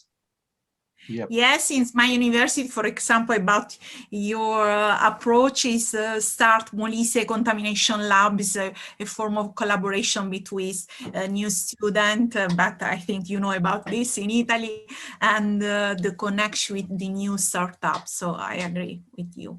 Yeah, and there is a research, there's a lot of retired mathematicians have been called to do analytics and modeling and the statistician again. So anything you want to add, Aditya, on that? Yeah, I think this is a very interesting part, because we have a product called Vigyatri, which explores exactly this dimension. Like, how can you build that association between academia and industry? I completely agree with what Dr. Francesca was saying about, it cannot be just through the typical forms, like Mirko also added, should be through open source communities. But the question is, how do you make this form of collaboration tangible? IP related concerns between the company and the collaborators, which may be the colleges. So there are some clearly research specific industries where it's more straightforward, but there are some industries where it's use case based collaboration. So how would those kind of initiatives come forward? It's a very exciting space. In fact, it can make sure that most of the emerging problems in organizations can be solved easily. So I think that's great. I mean, that's something that we all, as both academia and business persons, should try to foster in any industry, because that will help the colleges become more business relevant. I think from an academic perspective, I think students will be enormously enriched. They don't need to go outside to know exactly what's happening in the industry. It can be part of their curriculum. They can do more industry relevant projects, real life work that will boost their employability and credibility. So I see it's a win-win for both the cases. Again, another dimension is to add verticalized themes. Somebody is in retail, somebody is in energy, so that the students and they can work towards it. It could be any sector, any horizontal, vertical sectors. So just I know we have another 10 minutes. I just want to open up on in terms of innovation. I think that is a very, very aspect. Innovation today, design thinking, creativity. Aditya, you could start off, because you are in that innovation council in many colleges and institutions. How you it plays a greater role in terms of business transformation. Yeah, so I think innovation management, which has been touched upon by Dr. Francesca, that's one of the most critical challenges that we face. There are two levels of looking at it. One is within the organization, and one is between the organizations and the academic institutions. So I think I already spoke about the second one. So the first one is about even within a firm, when an innovation has to be made into a tangible artifact. For example, say a particular employee in a team wants to propose a change to the workflow maybe in his own team or maybe in a surrounding team. There is no structured flow for this entire idea to evolve into a substantial and concrete initiative inside the organization. So a couple of reasons for this could be one, given the superior level of the managers, they're not able to really analyze employee to employee what his or her skill sets are or abilities are. They're not able to assemble the right set of teams to inspire innovation. And I think COVID has exacerbated the problem of inter-employee or interpersonal connectivity. Innovation is not always just sparked by individualism, it's sparked by the network that the employees have with each other. So one of the interesting things that I'm currently working on is also to try and identify these talent networks within an organization, to try and tell the firm in terms of who are the right candidates and the right employees to be driving different innovation initiatives. Could be technology driven, could be business model driven. These are data points that are available today, but are not harnessed exactly the way they ought to be. Because if they were, we can really build these agile organizations that can withstand any kind of regulatory, government related or even technological challenges that may come up for them, because they have the right resilience to be able to build the continuity paradigms and the change management paradigms that are needed to evolve to these new business conditions. I think that's why innovation management shouldn't be at the periphery as it is today, but it should be at the very center, and it should be integrated with day-to-day work, because innovations can be of two kinds. It can be micro or macro innovations. Macro innovations can be disruptive, but a couple of micro innovations can do a large a ripple effect which macro innovations may not have. Could be just a simple way of making a workflow faster, which works every day, and someone has recognized a more efficient way to do it. So what are the incentives associated? I think that's the second part to make them sustain. It's not just the framework, there needs to be incentive. Organizations must allow employees their own time to pursue innovations within the firm and make it an essential part of their entire workflow process, so that they don't feel that they have to extract time out of their regular work to be able to devote time to this, thereby making it difficult for them to commit more to innovation. So some of the processes that continue to fester, for example, if you take the case of banks, extrapolating from Citi, many legacy systems existed. And one of the reasons why this was the case was because to take up the initiative to transform them was definitely a huge risk that not many of the employees were willing to take for themselves. So I think there needs to be more impetus from the senior management to push them into innovation, and also create a very nimble and approachable flat hierarchy in terms of idea suggestions. They need not have it in terms of the organization or reporting structure, but at least in terms of idea suggestion, if they can evolve more of a peer-to-peer community rather than a very rigid and hierarchy-bound thing where you're not allowed to share your ideas with your superiors because it may not be the right forum. I think if they change that approach, a lot of new innovations can be easily built and realized inside firms. You are close to Singapore National University and you spend time in Singapore. Yeah. What are the one or two things you have seen a lot of changes, innovative things, at least for the community or general day in a life scenario? A couple of things. I think this could be in terms of the way companies engage with the National University of Singapore or SMU, which I'm geographically close to now. So all these universities, I can see an increasing influx of organizational interaction. So they come in and they give, it's not an internship any longer. There are some projects that they are willing to partially open up to the university students. So it becomes two sides of the table engaging on an initiative so that they can easily build innovation and at the same time apply it in a context of business. So it's more expansive than an internship, less expansive than a job. So I see new collaboration models coming about. In terms of technological innovation that is propelling this, I think blockchain can really do something here, because we see intellectual property being protected like no other way in blockchain, through smart contracts, by incentivizing knowledge brokering, by making sure that peer-to-peer information transfer is both protected and incentivized appropriately. I think blockchain can play a role. DAOs, this is one point I think which makes relevance here, because if they can create organizations with a structure that is not governed by hierarchy, but by policies that individuals who found the firm can build and enforce on a smart contract, I think this invites a lot more stakeholder involvement, stakeholders being customers also in these cases. So that allows for co-creation, external innovation. So these are some of the new things that blockchain can potentially bring in to these organizations. Great. So and just to move on, Dr. Francisca, what are the inputs you would want to give to the students in terms of readiness See, they're all B school students. Some of them, you are looking from the academia, both, what would be your few advice that they have to be ready to face the challenges? It's not easy this response, but I'm a professor of human resource management, and I talk every day with my students about the important role of the study, of course, but the program of at the undergraduate or graduate level is not the key of resolution for their success, so for they become a manager. I'm not sure, but it's important to improve during the life the other opportunity in the university, in the other contexts, to improve personal skills, because competence is linked to successful job performance.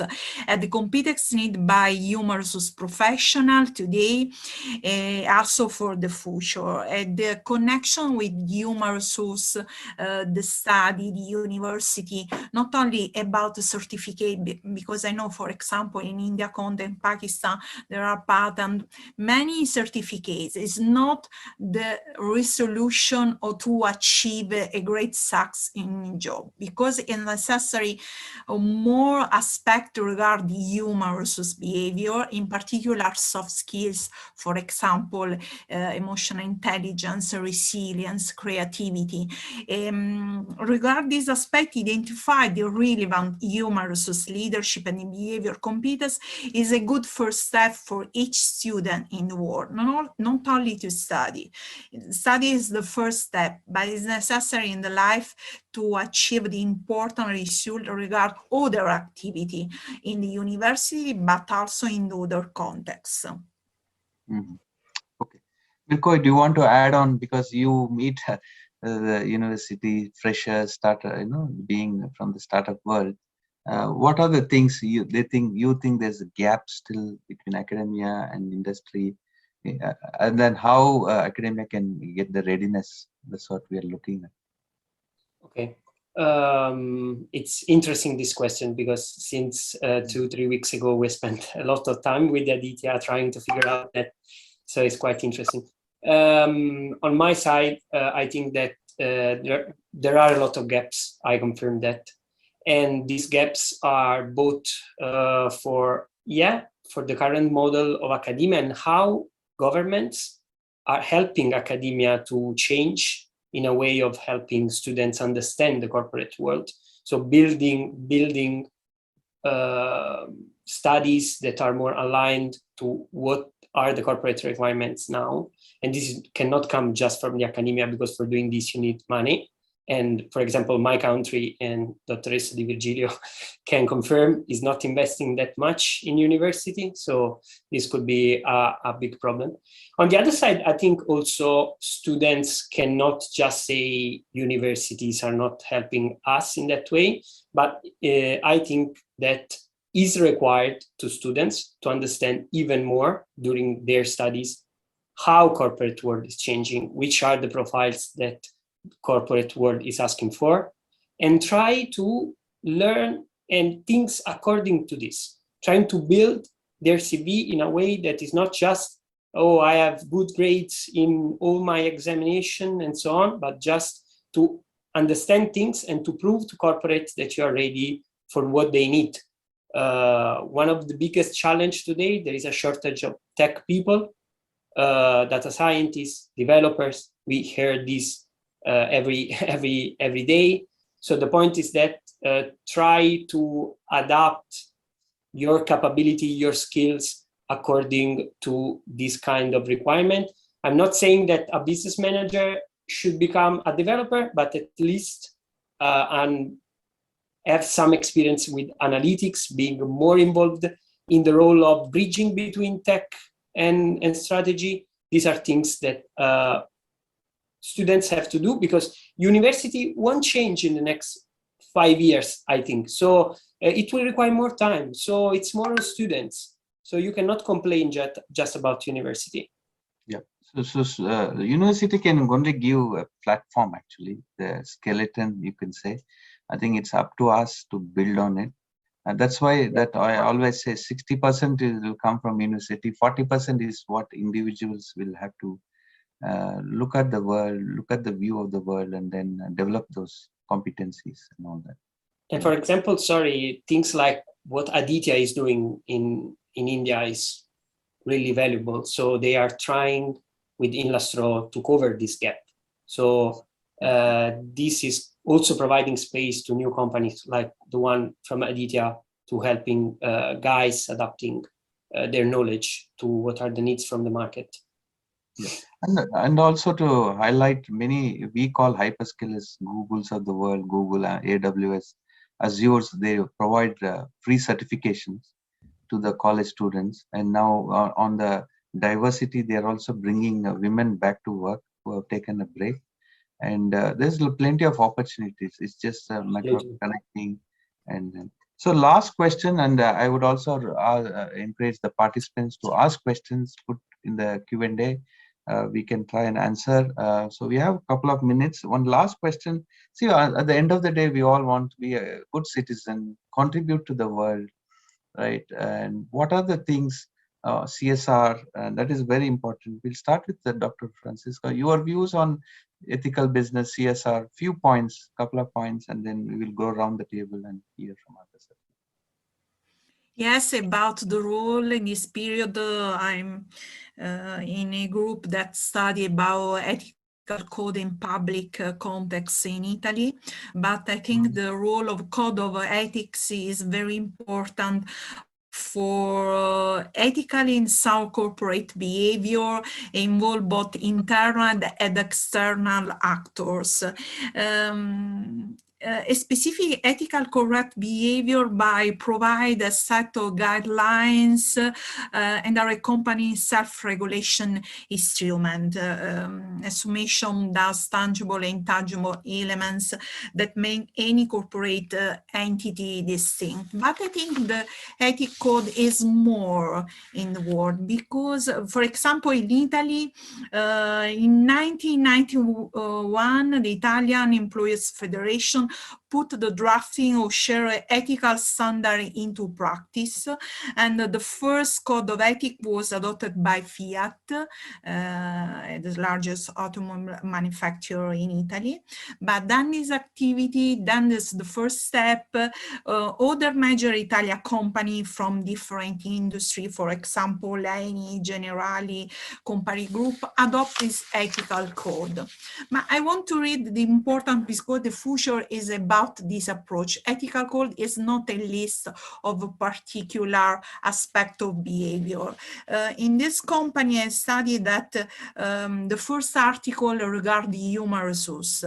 I want to read because it's important to close for this panel. The group reject all forms of discrimination, particular discrimination by race, gender, age, language, nationality, ethnic origin, religion, sexual orientation, trade union or political affiliation, and personal or social condition, and is committed to ensuring equal opportunity at work and career advancement. Employees hiring, training, paid, promotion, transfer, termination of employment are in no way influenced or affected by discriminatory reasons. This is the focus for work-life balance, for gender gap, about more aspects in organizational behavior, organizational design, also for the future. I think I believe about the study, but also the connection with in the reality in the firms, in the ecosystem for the future, regard the approach to ethical, in particular, code of ethics in the firms. Also for the next generation, this approach is very important. This is the first article for this big firm, but I think also in our life is important to study and to understand this aspect for the future, because we talk about the leadership empowerment, other aspect in the company, but the first origin is about the code of ethics for in the world for each manager. Yeah, great. Alan, a few things on that you wanted to add on the CSR, some of the stuff. you have come across in UK, especially in your part of the world? Well, to be honest, in many ways, all I can say is yes, I agree with everything I've just heard. The way we're interacting now, I think, is driven by our personal choices and what we consume and what we supply, and we're connecting with businesses, with each other, with people in our community at a level that's never been done before. And I think we have to be quite honest about who we want to connect with, whether that be at a business level or that be at a personal level. And I think we need to reflect on those and really build, I suppose, our ethics and the way we work around those core competencies and core capabilities and core desires of what we want in the world. Okay, great. So in the interest of time, I'll just look at some of the questions. This is one from Mr. Ramana Kumar. May some points be highlighted on insight regarding articulation from data collection, especially in innovations? I request Mr. Aditya to respond, please. Yeah. Thank you for the question, Mr. Ramana Kumar. So in terms of, I think, what can be done for data collection, there are a lot of these APIs that allow, employees to establish their knowledge profiles. I think companies can invest in building some platforms that are quite easy to build and low cost as well. So if they encourage the development of these knowledge networks within the firm, that will be the first step. I think there are two steps. The first is actually banking your, registering on the platform that you have the key KPIs or the key skills in these areas. But the second step is also building a synergy between employees who can actually be change drivers within the firm. So in any human society, I think we always have the change champions and the change inhibitors. So we need to really understand the change champions, because innovation is always associated with change. We need to see if these change champions have the right set of compatibilities, in terms of their skills, that they can drive innovation within the firm. So I think investing in these technologies that help them with these co-creation tools inside the firm that promote innovation, that can be one of the best ways to do it. Because most of the firms today, they have some kind of a corporate social network which is inside the firm. But one of the major drawbacks of these networks is that it is so peripheral and not integrated with their day-to-day work that it hardly makes a difference if they're on it or not. So only a couple of, for example, when I was at my previous employer, I used to notice that only a very small set of passionate few used to dedicate their time to building these kind of modules or classes or information resources available. But for the others, even though they might have had the interest, it was too outside their regular routine of responsibility. So bringing these kind of technological initiatives into it, having maybe apps like Elevate, I think that's one of the best apps around for math and English skills. If they can invest on building something like that for organizations to make learning bite-sized and at the same time collaboration more possible through skill-based engagements to drive innovation, change management can successfully support innovation within the firm. That's my thought on the entire thing. So we have one last question. I would ask Alan to respond, please. Economies, this is a question from Kumar. Economy is about to go into slump worldwide due to overinflation. What are the views? I think each country is going through, for example, Australia is going to go election in 2 weeks' time for the third week of May. They're all focal point is inflation, of course. So what are your views, Alan, on this inflation? You have seen in your own thing how many recessions dip and dive, it has come and gone. Probably you could answer this. Gosh, that's a far wide-ranging topic. Immediately for us right now, that changes how people are paid, how they want to be remunerated, how they work. But at the same time of all the change we could see in the financial system, I actually see some really interesting opportunity around blockchain. Today, the banking system exists as a bank, and we have to use that banking system whether we trust it or not. As we go into, a metaverse-based blockchain world, we trust each other because we don't trust each other. We can own our own assets rather than the bank owning them. So I think there's a whole potential societal change of how we work as a result of the inflationary pressures, the financial pressures that we're seeing, which may drive us into a more metaverse world. And I don't mean a metaverse world where we walk about in a virtual world and wave at each other with avatars. I mean the way we interact with one another across the blockchain, across the world, holding both our societal store of wealth, our personality, if you like, and our financial store of wealth in that blockchain. It's, I think, a really interesting time. And I think the world to get there will be super interesting. And I don't know what it looks like at the end. Maybe it's like Ready Player One. Who knows? We'll see what we get, where we get to. But before we get there, there's a whole bunch of interesting things that I think will become quite tangible to us in life. Thank you. Thank you, Alan. One other last question, anybody can answer this. What are the challenges and hypotheses suggested in the subject of corporate ethics and good practice? And anything there, I think Rajiv Balkrishnan is asking about the challenges and hypotheses suggested in subject of corporate ethics and good practices. I think basically it's about good governance and all that, right? Anybody wants to put your views on this? I think I'll have a go.